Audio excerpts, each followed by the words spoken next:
And I'd like to first acknowledge that we meet tonight obviously on the lands of the Kaurna people, to whose elders we pay our respects, and to all First Nations peoples, and acknowledge their connection to the country and story as well.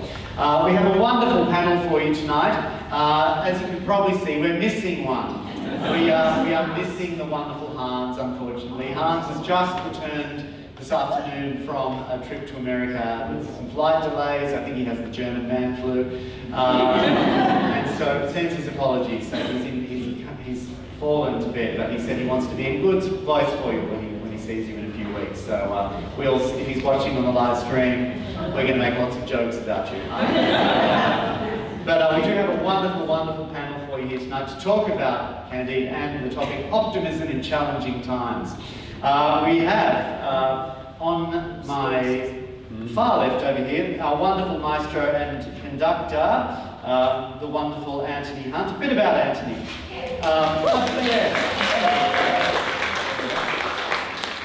For those of you who don't know him, Anthony is a pianist, organist, and conductor, and was chorus master at Opera Australia from 2013 to 2019. In 2020, he returned home to Adelaide. Home? Is that right? Adelaide? Well, yes. I grew up. Okay. I'll go into the sort of details, but yes, Adelaide. Returned to Adelaide in 2020 with his family, commencing as head of music and chorus master at State Opera of South Australia and as director of music at St Peter's Cathedral. Many other wonderful credits, but we're very lucky to have him, and he'll be running the show at Her Majesty's. Please welcome Anthony Hunt.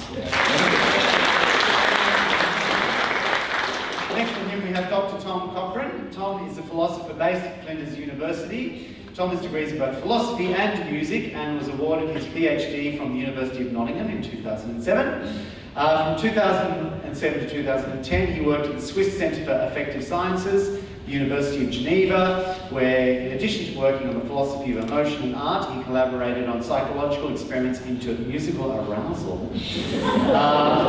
In 2021 he published the monograph The Aesthetic Value of the World, which develops a theory of aesthetics and how the entire world is a source of aesthetic value. I love that. More recently, he has a popular collection forthcoming with Bloomsbury Academic titled Identity and Science Fiction, Brain Transplants and Other Misadventures. I can't wait to see what he's got to say about this show. Please welcome Dr. Tom Cochrane.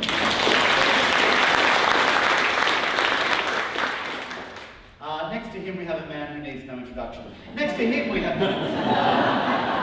the wonderful Adelaide-born Peter Gers OAM, an arts critic, producer, director, columnist, actor, comedian and author who hosted the evening show for more than 20 years on ABC Radio Adelaide, broadcasting throughout South Australia and Broken Hill. Mr Gers presented his final evening show to a live audience in Her Majesty's Theatre in November last year. Peter's career spans over 40 years in the entertainment industry across a range of different mediums and formats, including television, print, radio, theatre. And Peter was honoured in the 2013 Australia Day Awards with the Medal of the Order of Australia for his service to the community and as a radio broadcaster.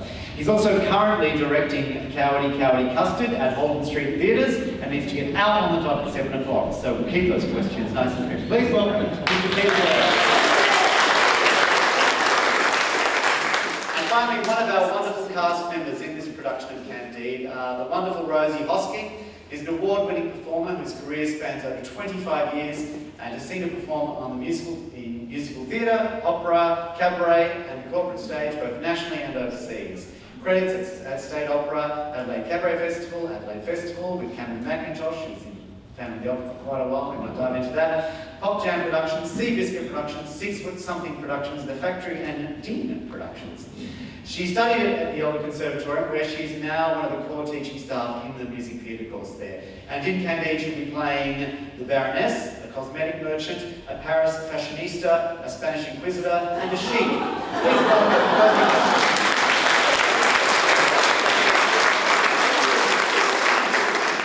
So, who's seen Candide before? Who's seen Candide? Yeah, not too many people, right? Who studied the Voltaire at University or school? A few, great. So this wonderful novella by Jean-Marie Arouet, I think is how you say his name, who was better known as Voltaire, was written in 1970-59 during the Age of Enlightenment. And essentially, I had a whole diatribe to say here, but essentially the book is a satire on the theory of optimism, which was kind of coined and promulgated by a philosopher called Gottfried Wilhelm Leibniz, who we'll discuss a bit later on.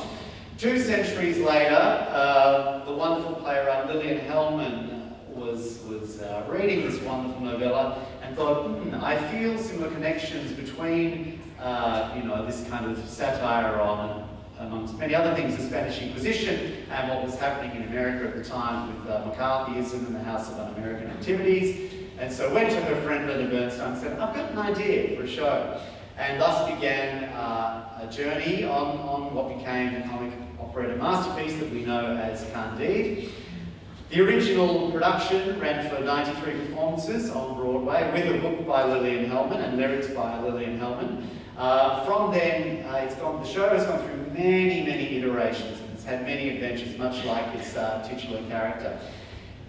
It was kind of rebooted from Broadway by Harold Prince with a new book by Hugh Wheeler, who went on to write the books for Sweeney Todd and All Night Music.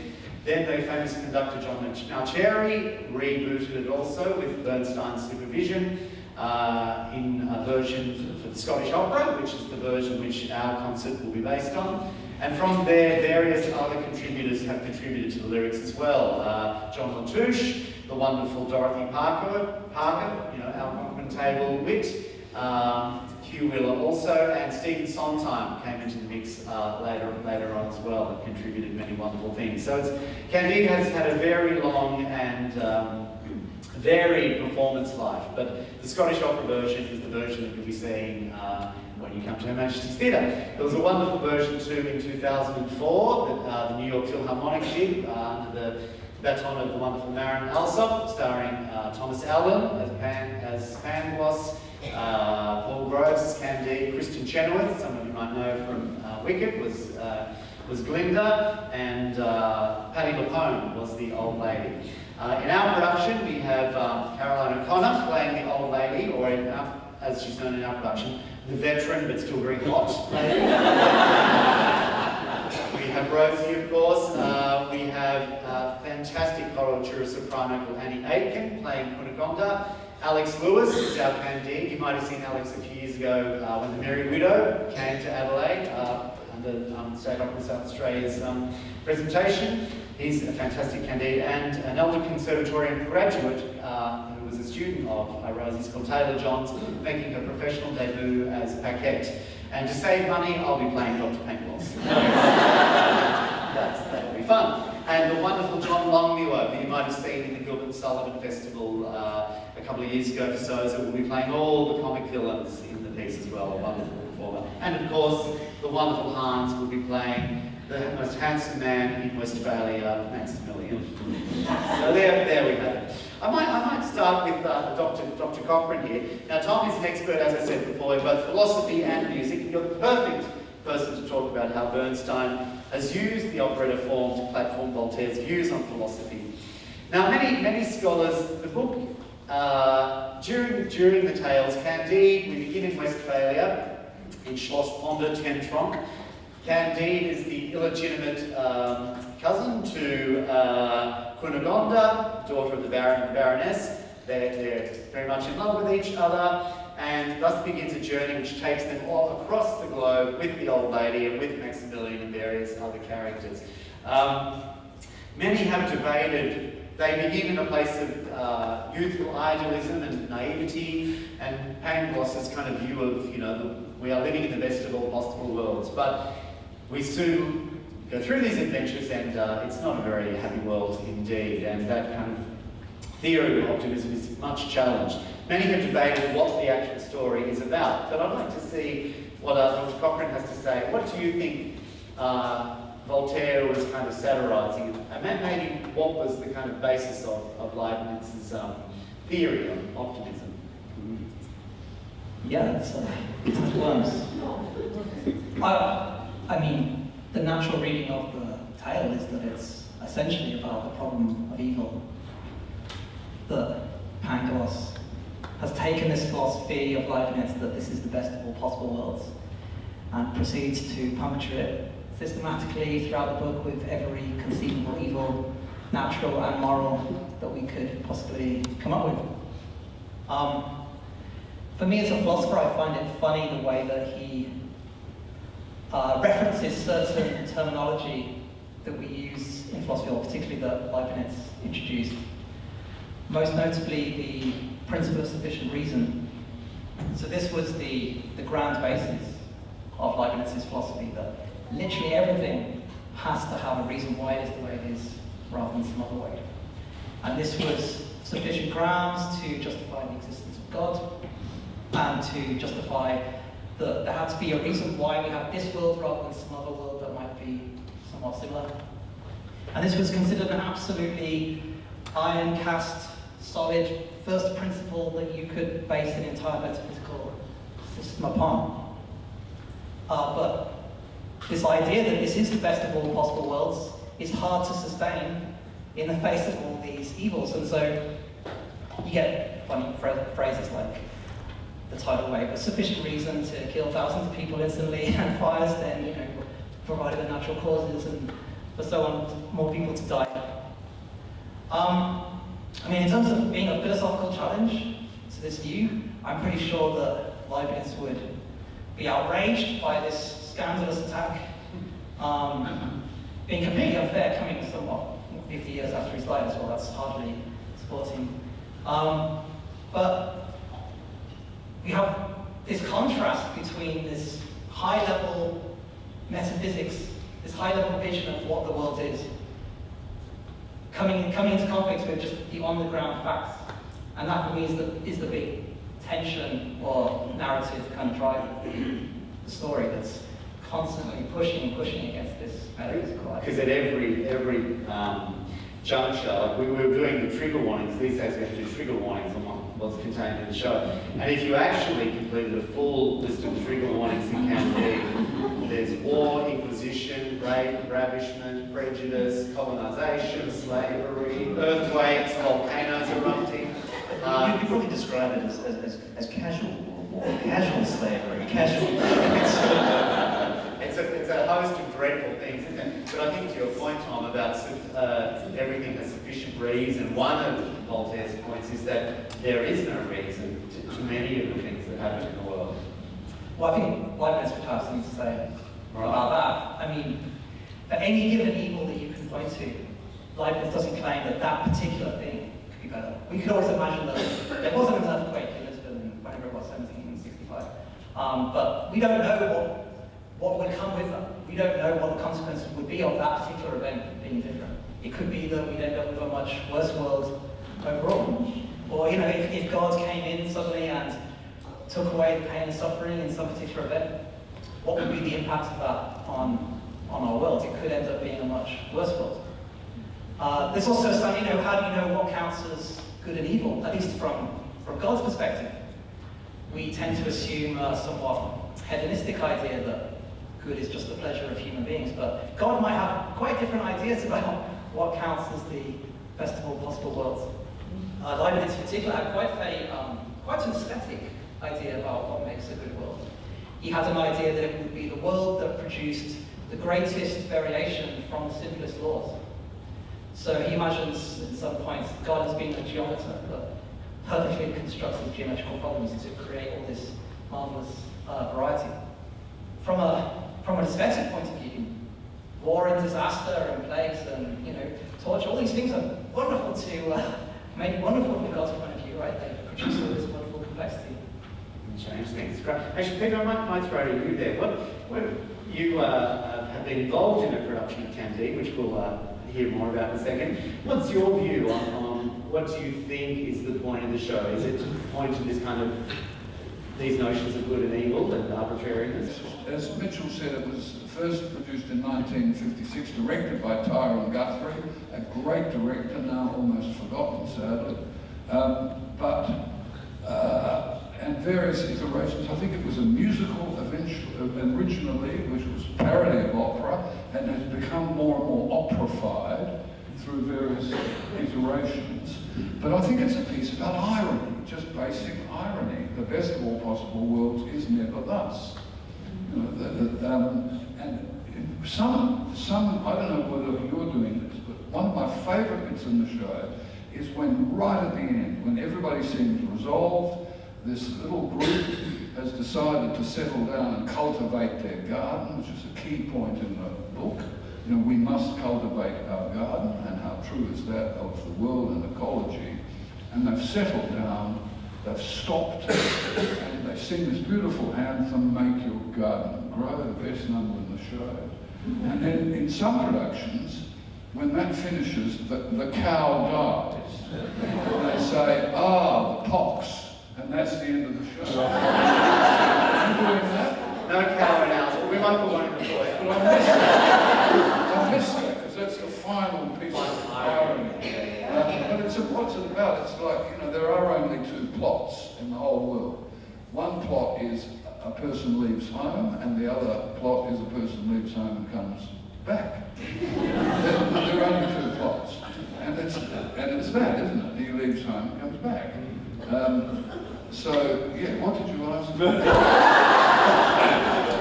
But it's a good point that it makes about the various iterations and the way it's at times been a musical, at other times it's been an opera. I might throw to Anthony here, as our wonderful maestro. It is an incredible score, and there have been various mutations. There are some songs that are not in some versions and some in others, and it's very. The dive into the internet of that is super interesting. There are various versions of the show, but in many ways the score it's a musical satire as well. It's a pastiche of so many different forms. There's Mozartian quartets, there's Mahler-esque kind of choral works, it's a Valentine almost to European dance music, the polka, the mazurka, the gavottes in there. What do you think he's on about, Bernstein, with using all these different styles and genres in the show? Well, I think there's two reasons. I think obviously if you're sort of wanting to satirise, poke fun, and make a statement about sort of establishments and you know, if you're talking about McCarthyism and all of that, then you're kind of you're going to use some of that language as well to make those points, you know. So you're using the world of opera and sort of high society and all of that. But I think Bernstein is he's also just reveling in the opportunity to go to all of these places. I mean, he's a extremely skilled and energetic sort of composer. And I think you know, when the idea was presented that he might write incidental music for this play, and I think, you know, Bernstein thought, you know what, I want these people to sing, and I think this is an operetta, and that's where he goes, and he takes people to every corner of the globe, which of course the great thing about the Voltaire story is that it jumps from location to location in a matter of seconds, and you go everywhere. And he captures all of these musical styles in an instant, and I think that's part of his great, you know, his great genius is to be able to do that like that. You know when you're in Spain within 5 seconds from the music that he writes, and you know when you're in Venice, and that's what he sets up. I think he's. I forgot what your question was as well. It's very funny, isn't it? No, but the music is funny. The music is everything about the show is funny, and also trenchant and poignant, but it's funny. I mean, that coloratura parody, Glitter and Be Gay, is hilarious. Yes, but you were right. We did it with Anthony. You were a musical director on that. We already had that story. The State Opera in about 20 years ago. It's about 20 years ago. It would be 2000. So in the Netley studio? 2002-ish, 2003-ish. With Johanna Allen, I love Johanna Allen, who played the old lady, the woman with one buttock. And I was brought in. Yes. I said, I've never really worked with an opera company before, Johanna. What, you know, tell me about it. She said, there's only one thing you need to know. She said, you say as often as possible and as loudly as possible, I can't work under these conditions. It works. I've worked with many people like that.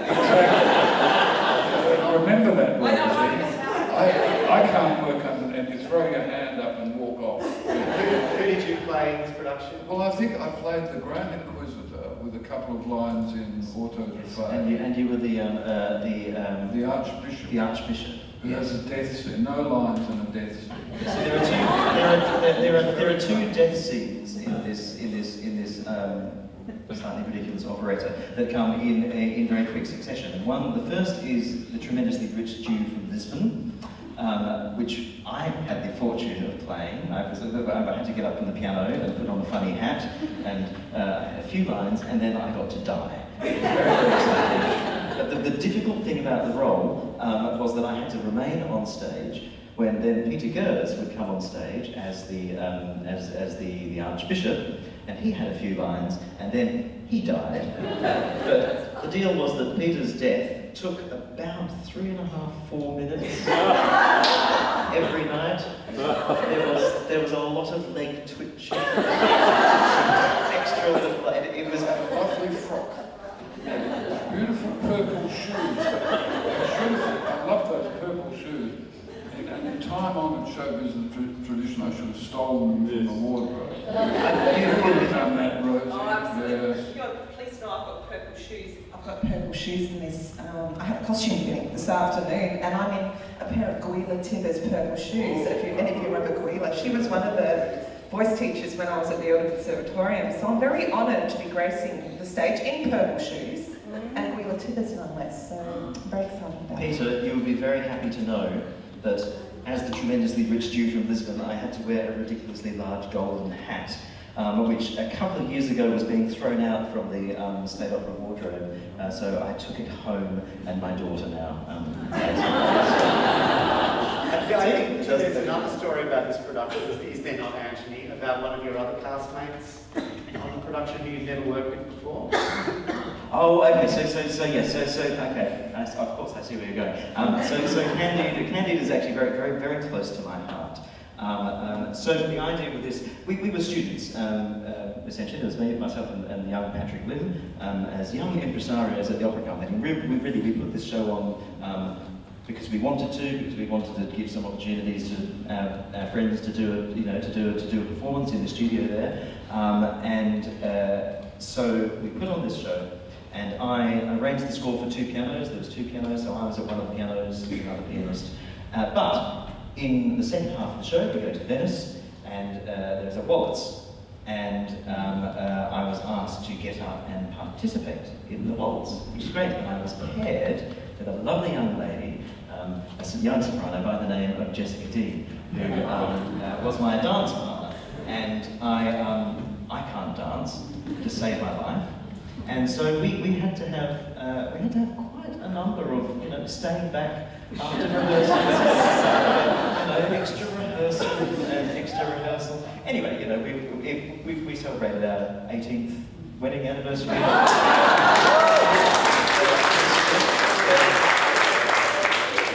this show has come a long way since it was first produced in 1956, which coincidentally is the year Matt Gilbertson was born. But there you are, I must, Dr. Cochrane, it's obviously sufficient reason. Things that were meant to happen happened as a result of Candide. So there you go. It's to Matt's point. I thought it was the best of all possible worlds. Now, Rosie, of course, as I said before, has traversed so many different parts of showbiz. And actually, her audition, I've seen Rosie perform in many things. You would have seen her in Bright Lights a few years ago for SOSA, and in many, many SOSA shows. On the Road with Love Burns. Yeah. But also knows her Broadway stuff as well. And as I say, was in Phantom of the Opera for many years, wasn't she? Yes. So, what are the skills that are similar across those forms? What muscles are different when you're doing operetta to music theatre? What's similar? Look, I think the muscle that you have to flex the most is the playful muscle.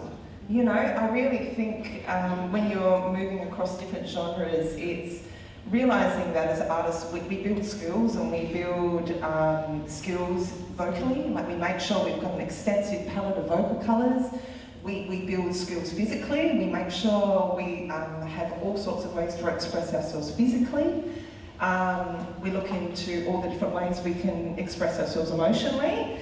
And then basically you take that and you jump in the big pool of theatre, and I think The thing that I have been practicing since I was this high, and my mum will attest to this, I've been jumping in that pool of theatre for a very, very long time, and you know, learning how to embody characters and draw on those palettes of expression.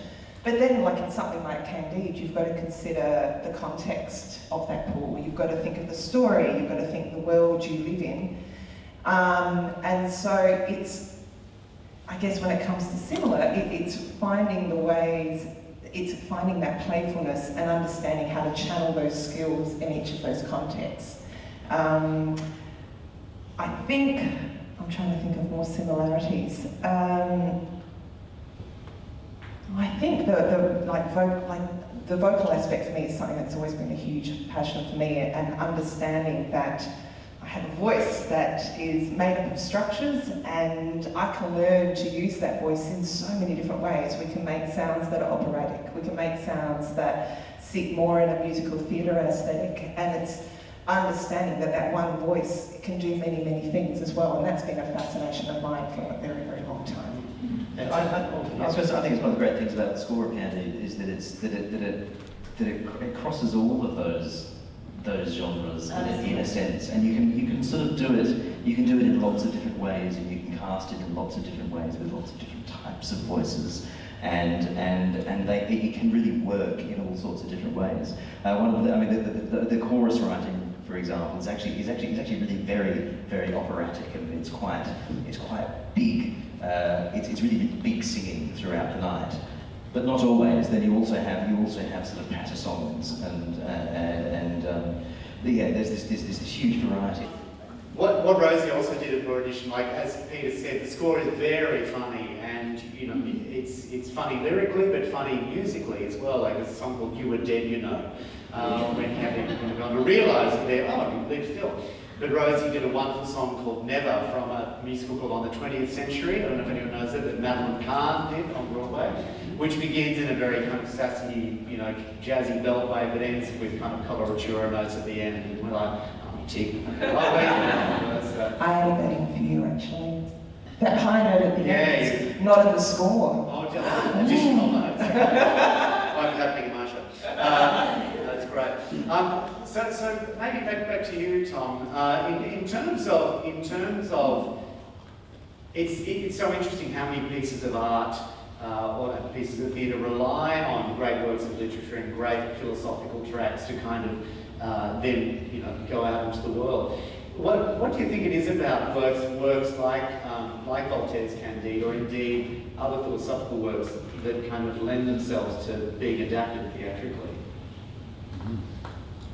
I mean, it's an intense dramatisation of a profound theme. If you're talking about real life and real evil, it's going to automatically raise these sorts of narrative challenges. It's unusual that this is a comedy, in that usually you would think that the philosophical works tend to be the tragedies.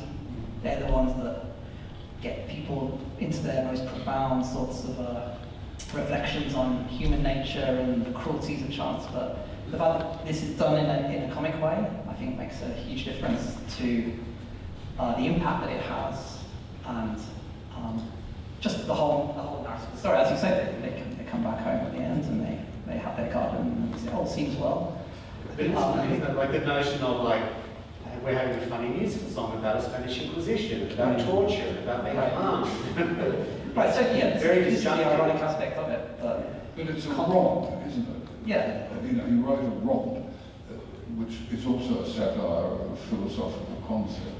But it's firstly a romp. I mean, there aren't many musicals based on books by philosophers. We're not going to get Wittgenstein's Tragicus. I think there's a German film about Wittgenstein's pretty good.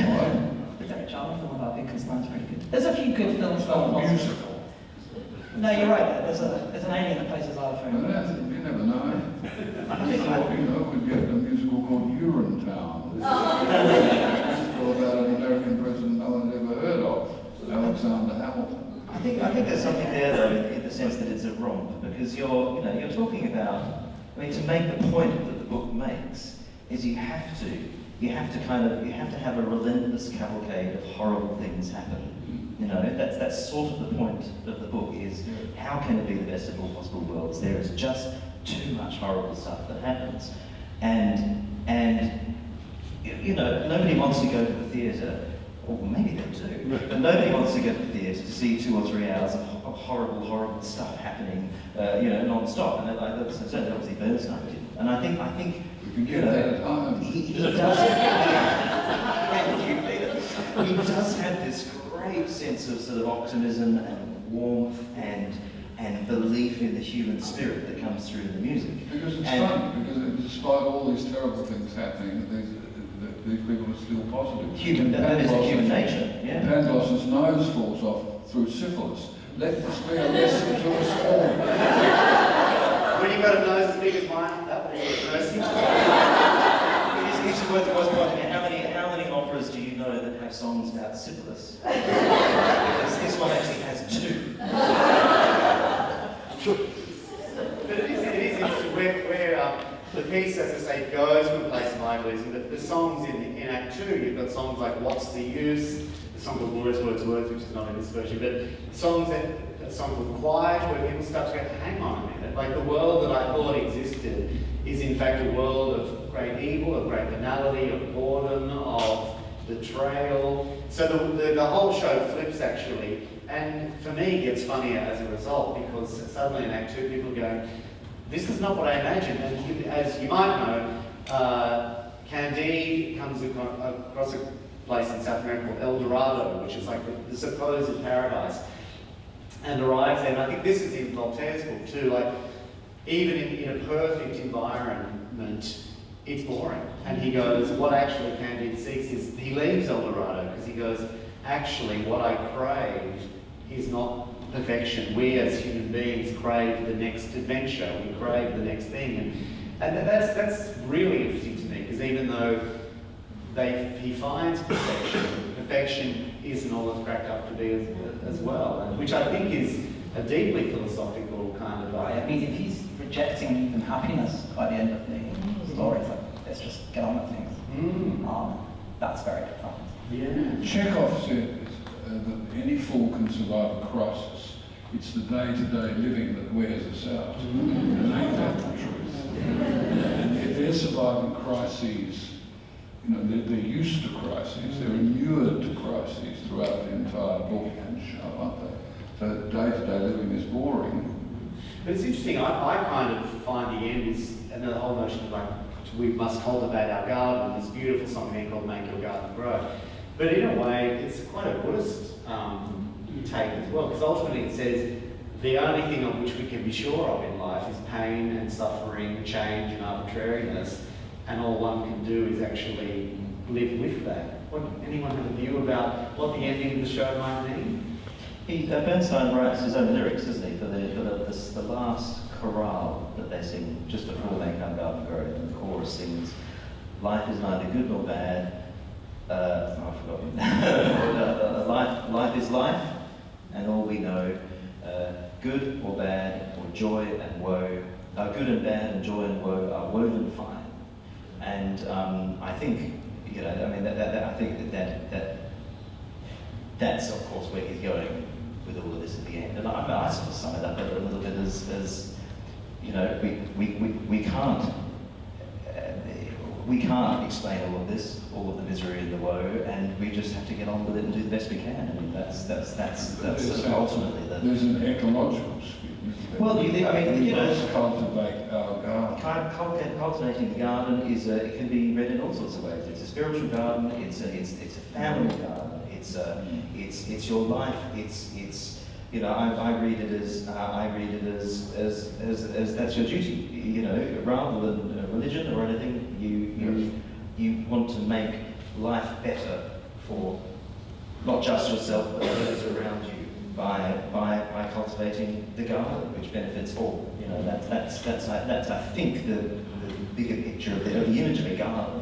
Otherwise, I think it could be a little bit sort of selfish. You know, when life is horrible, all you can do is look after yourself. You know, you build your house and chop your wood. Well, that's okay. That's looking after yourself. But making your garden grow, I think, is a much bigger and more generous concept.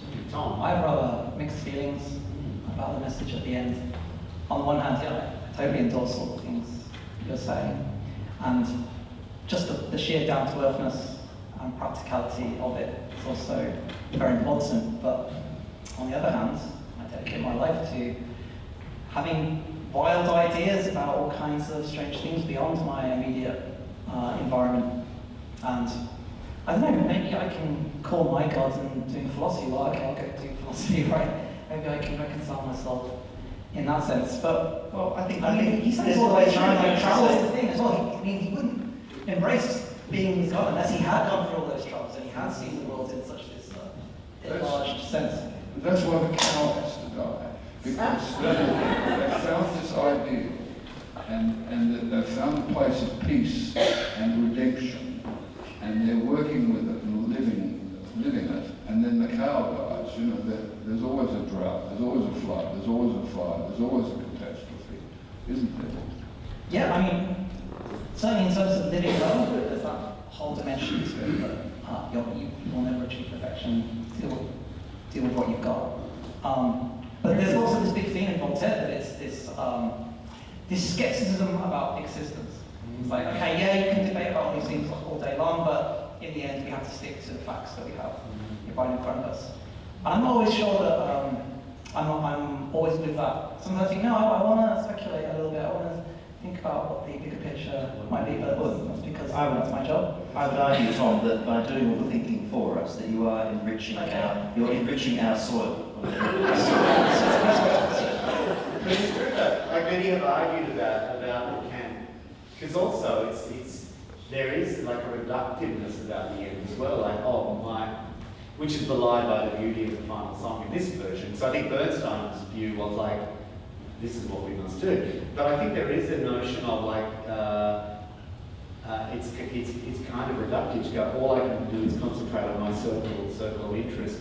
But in fact, one wonders, because also in the book, which is not in the production, but in the original book, Cunegonde, the main characters seem not to age except for Cunegonde, who ages dreadfully and is supposedly incredibly ugly by the end of the book, and Candide must marry her.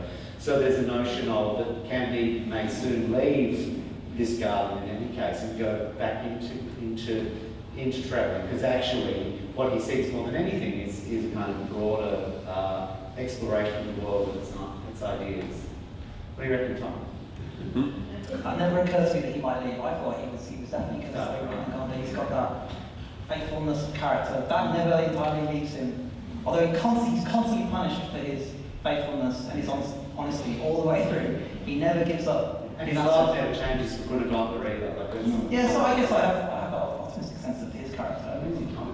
What about you, Peter? Well, the end is an ideal that they've achieved, and we've all thought of that, haven't we? We've all thought of living off the grid in some little cottage somewhere, away from the madding crowd, but then we don't really want it, do we? And I don't know, if there was an epilogue, it'd be interesting to know how they've coped with that after all this excitement running around the world. But I think it has to end as it does, and we must cultivate our garden is the most famous line in the book and the show. I still think it feels bigger than that, and I think in a sense that, like, as I said, the concept of the garden is bigger and broader and wider. And I don't know, I think Bernstein, he really, I don't know, but I assume he kind of really believed in this in some way. This piece stayed with him for years and years and years, and it was rewritten and rewritten and rewritten. He kept coming back to it, and he held it really close to him throughout his life. And even there's that big famous recording that was, I think, about 2 or 3 months before he died, or so, a big London recording, and he's conducting Make Our Garden Grow at the end as if his life depended on it. It is so slow. He's milking every ounce of passion. The singers are blue in the face. They're literally dying.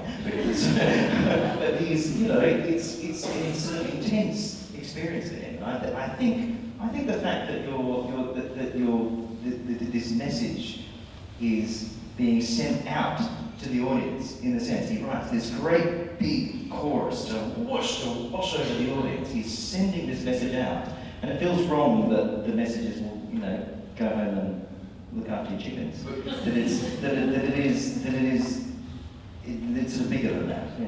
But both of his main the shows we remember him for, West Side Story and this, had very difficult gestations, and West Side Story confused audiences and critics at the time, sort of grew it. It was something of a sleeper, and this has certainly been a sleeper, hasn't it? As they continue to work on through its history. I think you're right. So it's like Giacometti kept working on his sculptures, or like Gaudi kept working on the Sagrada Familia. It was the piece that he kept working on. Rosie, a question for you, because you've been inside this song before. You've sung Garden Grower in concert, Yeah. been part of many Bernstein events. What is it like to be inside this kind of music? And when you're singing a song like Garden Grower, Yeah. what does it make you feel? Number one, to be in amongst that music and to be surrounded by voices is like nothing else, and to be part of that collective power is something I will never grow tired of in any way. What does it mean to me? And as I'm thinking about gardens growing and being in that environment, it's about connectedness. I think when I'm watering my garden and what does that mean to me, and why is it that the career I've chosen means so much to me? Because it's so founded in connectedness. It's so about making music with a person, and so it's the connectedness with the people that stand beside you, and then it's the connectedness you have with the audience and how you can make them feel. And in that exchange, there is something fundamental that I think we all need as humans that gets us through life. And even when you're scrolling through the feed and you see all that crap that's happening in the world, if you don't feel alone in that, then there is something magical that happens, I think. And so, as you were talking about gardens, I was going, well, my garden's all about feeling connected. Connected to people, connected to my passions, connected to things that make me feel alive in this world and like there's a reason to be here. This is a perfect segue to a question I had prepared earlier for Tom. Tom, when I discovered Tom's work, I did many fantastic YouTube clips where Tom's discussing philosophy. But one of the things you've spoken a lot about and written about, Tom, is the notion of joint attention. And I'll let you speak more to it, but the notion of how important it is for us as human beings to have joint attention on pieces of art, on particular works, on certain topics. I wonder if you could speak more about the notion of joint attention and how it operates in culture, in theatre. Yeah, I mean, as Rosie was speaking, I was strongly reminded of this idea of the collective power of the music, that it's one of the most extraordinary experiences that you can have. And there are times when people perform music together that they just lose any sense of self. They just feel caught up in the momentum of the music. And this can happen with audiences as well. One of the special things about art, and particularly music, I think, is its shareability. There are very few values in the world that are so receptive to everyone equally intensely being able to appreciate that thing. Even something like sport, where you get audiences of thousands, you'll still have one side against another side. You won't have the degree of sharing where everyone can be like on the side of this particular value. And music in particular, because it's this temporal art, allows us to live through a narrative or live through an emotional development together. That's an incredibly important experience that we can have. And of course, there's this difference between listening to a piece of music on your own and listening to it in a large audience. I mean, even when people used to watch television programs, right, at a certain time, it used to be a thing that you could watch it at the same time as everybody else. And we have lost to some extent with the online world this sense of a collective participation in these great events. And part of the power of these things is that it increases the social consequences dramatically. Everything becomes filtered through your sense that this is happening not just for me, but for everyone else. It intensifies the drama of the event. It intensifies its meaningfulness. So it becomes not just, oh, I feel this way about this particular piece of music, but we feel this way about this particular music. And that's one of the greatest experiences that we can have, I think. It's like conducting, like feeling the joint, because you're channeling the energy of all those 50 players and the 100 people in it. Oh yeah, I mean, conducting is terrifying. It's just sort of, what am I saying? It's great. And that's what this is endless fun. I think where I was taken by what you were saying is probably almost a slightly separate conversation to talk about music and the power of music. And as somebody that worked with choirs and all of that, it's that the power of communal singing as well.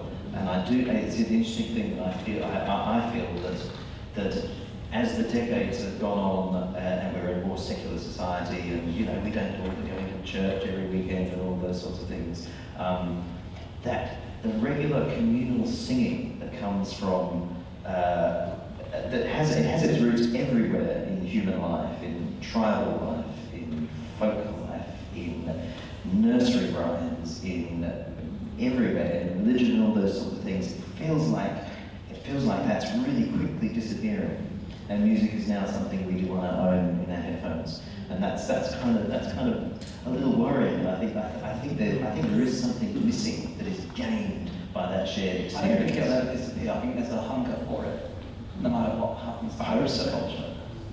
I find it really interesting by being at university at the moment, and I've got a niece and a nephew who are both in uni, and one's doing a science degree, the other one's doing an engineering degree.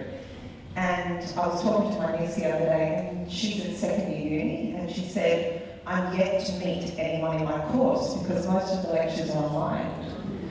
Whereas with the musical theatre degree, they are Monday to Friday, 9 to 6, just over here. And for 5 days a week, they connect and they make communal theatre and they stand opposite each other and they look at each other in the eye and they do scenes or they sing in an ensemble. And I think there's something so incredibly important in that and magical about this connection, again, which I keep coming back to. And I feel like for me, having choir at lunchtime at school saved my life because I hated the schoolyard. I found the schoolyard for me was a scary place.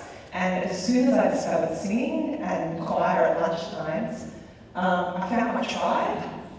I found the people that I wanted to share life with. And that's nothing against those who want to kick the footy in the backyard. It's making sure that there are opportunities for all people to find the thing for them. And therefore accessibility is really important. But I just think there's so much value in, like you were saying, this group singing, because there is something truly connected and special about that exchange. Yeah.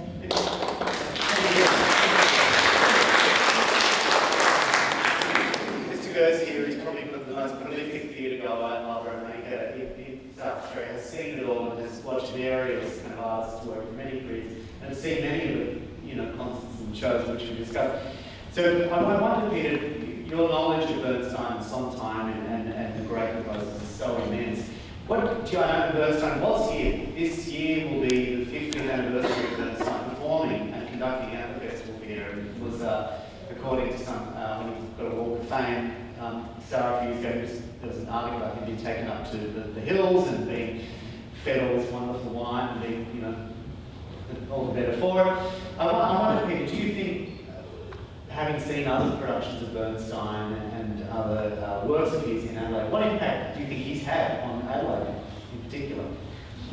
Well, I didn't see that concert. Was it the New York Philharmonic in '75? I didn't see it, sadly. But they used to say, and were you talking, Anthony, about he was so impassioned as a conductor. He was a very florid educator as well. Yes, but they used to say that when he finished and climbed down from the podium, it was like Christ being removed from the cross. Well, I think, I love the music of West Side Story, but I can't stand the show. It's so stupid. The music's good. If you listen to it, it's wonderful. Every note of that music is stunning, but on stage it's ridiculous. With these, tough street gangs doing shit.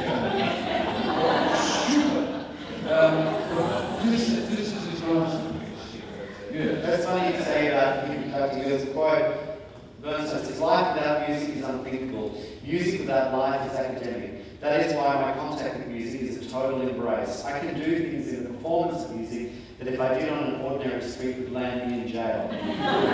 I can get rid of all kinds of tensions and hostilities. By the time I come to the end of Beethoven's Fifth, I'm a new man. Exactly. But you're talking about this redemptive, moment that we achieve in theatre often. And you'll get that at the end of this. You'll be there in the audiences and encourage other people to come, because you'll be in that great anthem at the end of this. You'll be lifted out of your seat. And it's a great show. It's an event. This show comes across, really only once every couple of decades we get a chance to see this show. This is a huge production of a masterwork.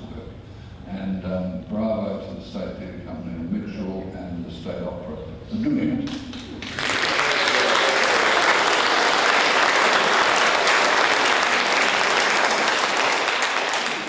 Fuck it up. I was going to say that myself. Hey, we've got to have 5 minutes before we have to get this to his rehearsals and all the spirit. Do you have any questions from our wonderful audience here for any of our esteemed panelists? Any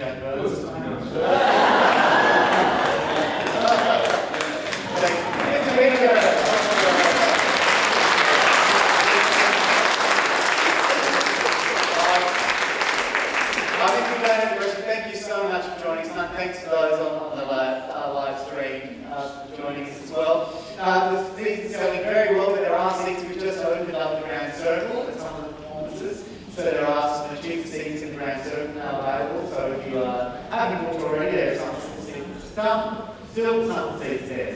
So get involved. And there's also many other wonderful shows happening at State Opera, and State Theatre Company, our new show, Symphony of the Bicycle, our education show opens very soon too. Thanks for coming along. Please